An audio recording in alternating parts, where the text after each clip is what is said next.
નમસ્કાર મિત્રો સ્વાગત છે તમારું અમારી યુટ્યુબ ચેનલમાં। આજની વિડીયોમાં વાત કરીશું આજે તારીખ 25 જુલાઈ 2026 છે ત્યારે આજે ગુજરાતમાં કયા વરસાદની શક્યતા વધુ છે।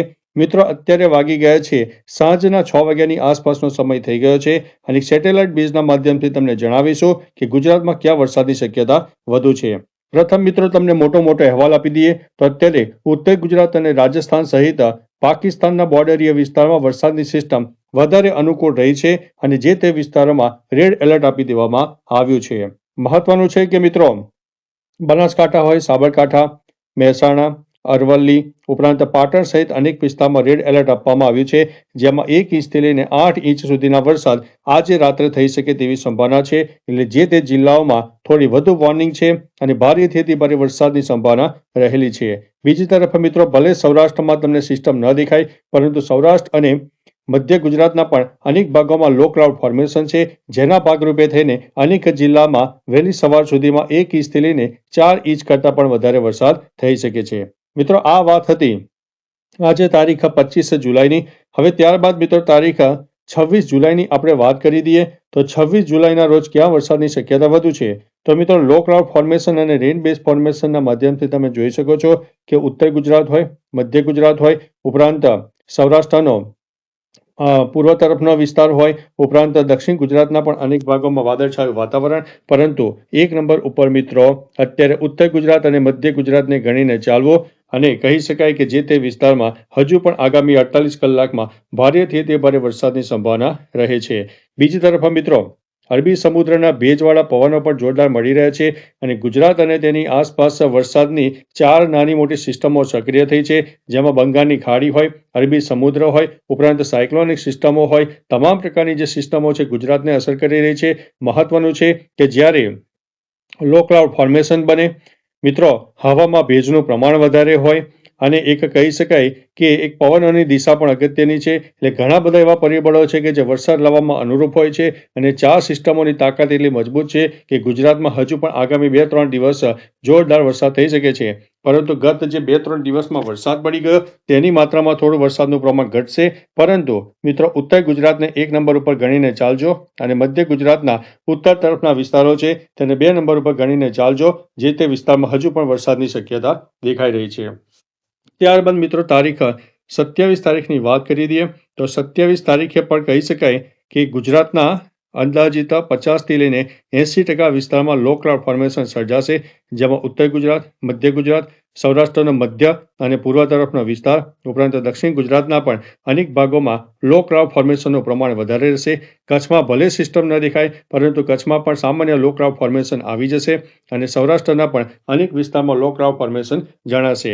એકંદરે મિત્રો એક સાર્વત્રિક વરસાદનો માહોલ સર્જાશે, પરંતુ આ જે વિસ્તારો દર્શાવે છે તે વિસ્તારમાં વરસાદની પ્રમાણ થોડું વધારે રહી શકે છે। ત્યારબાદ મિત્રો તારીખ 28 તારીખની વાત કરીએ તો 28 તારીખથી સામાન્યતઃ વરસાદનું પ્રમાણ થોડું ઓછું થશે, પરંતુ એક એવરેજ જે લો ક્લાઉડ ફોર્મેશન છે એ આપણને સામાન્ય રીતે જોવા મળી શકે છે। એટલે છૂટો છવાયો વરસાદ થઈ શકે છે, જે ગત 2-3 દિવસમાં ભારેથી અતિ ભારે વરસાદ પડ્યો તેની સરખામણીમાં ઘણો બધો વરસાદ ઓછો થઈ જશે। હવે મિત્રો લો ક્લાઉડ ફોર્મેશનના બેઝના આધારે તમને જણાવીએ તો તમે જોઈ શકો છો કે સૌથી વધુ લો ક્લાઉડ ફોર્મેશન ક્યાં છે તો ઉત્તર ગુજરાતના કહી શકાય કે 100% વિસ્તારમાં આ સિસ્ટમની અસર આપણને વધારે દેખાઈ રહી છે। ઉપરાંત મહારાષ્ટ્રના પણ અનેક ભાગોમાં વરસાદની સિસ્ટમ દેખાઈ રહી છે અને અરબી સમુદ્રનો ભેજ તો આપણને મળતો જ રહેશે। ઓવરઓલ મિત્રો કહી શકાય કે ઉત્તર ગુજરાતમાં જોરદાર વરસાદની શક્યતા આગામી 24 કલાકમાં હજુ પણ રહેલી છે। મધ્ય ગુજરાતના પણ ઉત્તર તરફના વિસ્તારો હોય, જેમાં ખેડા, પંચમહાલ, દાહોદ, આણંદ, વડોદરા અને છોટાઉદેપુરના પણ અનેક વિસ્તારમાં 1થી લઈને 4 ઇંચ કરતાં વધારે વરસાદ થઈ શકે છે, જ્યારે ઉત્તર ગુજરાતમાં જણાવ્યું તે પ્રમાણે 1થી લઈને 8 ઇંચ સુધીના પણ વરસાદ થઈ શકે છે। મહત્વનું છે કે આગામી તારીખ મિત્રો 26 તારીખની પણ વાત કરીએ તો 26 તારીખે પણ ઓવરઓલ કહી શકાય કે એક એવરેજ લો ક્લાઉડ ફોર્મેશન સર્જાશે, કારણ કે અરબી સમુદ્રનો ભેજ અને અરબી સમુદ્રમાં સર્જાયેલી સિસ્ટમના કારણે ગુજરાતમાં વરસાદની શક્યતા તારીખ 26 જુલાઈના રોજ પણ રહેલી છે। એટલે મિત્રો ઓવરઓલ આપણને વરસાદની તીવ્રતામાં આગામી 48 કલાકમાં ઘટાડો થશે, પરંતુ લો ક્લાઉડ ફોર્મેશનને કારણે અને હવામાં ભેજને કારણે આપણને વરસાદ મળતો રહેવાનો છે। ત્યારબાદ મિત્રો તારીખ 27 તારીખે જોઈ શકો છો કે ભારતના અંદાજિત 80થી 90% વિસ્તારમાં જે લો ક્લાઉડ ફોર્મેશન છે તેની શક્યતા વધારે દેખાઈ રહી છે. એટલે એ જે ક્લાઉડ ફોર્મેશન સર્જાશે એ રાજસ્થાનમાં તબાહી મચાવશે અને રાજસ્થાનના અનેક જિલ્લામાં 1 ઇંચથી લઈને 9 ઇંચ સુધીના પણ વરસાદ થઈ શકે છે, જેની અસર ઉત્તર ગુજરાતને પણ ખાસ જોવા મળવાની છે. એટલે કે મિત્રો ઓવરઓલ સાર્વત્રિક વરસાદનો માહોલ આપણને તારીખ 27 તારીખે પણ જોવા મળી શકે છે. મિત્રો મહત્વનું છે કે તારીખ 27 તારીખથી જ્યારે ગૌરી વ્રતનો પ્રારંભ થાય છે ત્યારે એક કહી શકાય કે તહેવારોની સાથે સાથે વરસાદી માહોલ પણ આપણને જોવા મળનારો છે. ત્યારબાદ મિત્રો તારીખ 28 જુલાઈની વાત કરીએ તો 28 જુલાઈએ પણ તમે જોઈ શકો છો તે પ્રમાણે રાજસ્થાનના અનેક ભાગો હોય, ઉત્તર ગુજરાતના પણ અનેક ભાગો હોય, મધ્ય ગુજરાતના પણ અનેક ભાગો હોય, જેમાં કોઈ વિસ્તારમાં 1 ઇંચથી લઈને 4 ઇંચ સુધીના વરસાદ પણ થઈ શકે છે. એકંદરે મિત્રો તારીખ 28 તારીખ સુધી આપણને આ જે પ્રમાણ છે એ વરસાદનું જોવા મળનારું છે.